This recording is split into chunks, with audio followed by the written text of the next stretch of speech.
Welcome to Richpeace CAD software online lessons. Today I teach you shortcut key. Hold down Ctrl and O. Open a new file. Choose this file. Open. Hold the Ctrl and E. Open Edit Size Table. Input measurement and size date.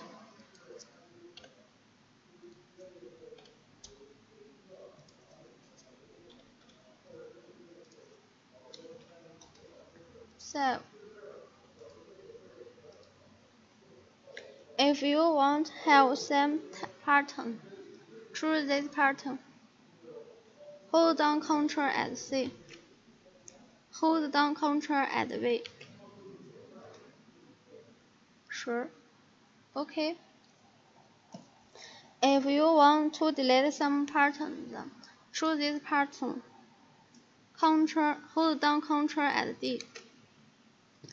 Yes. OK.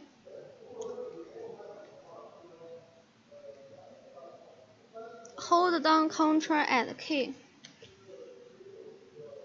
Show or hide no grid point. Hold down Ctrl and F.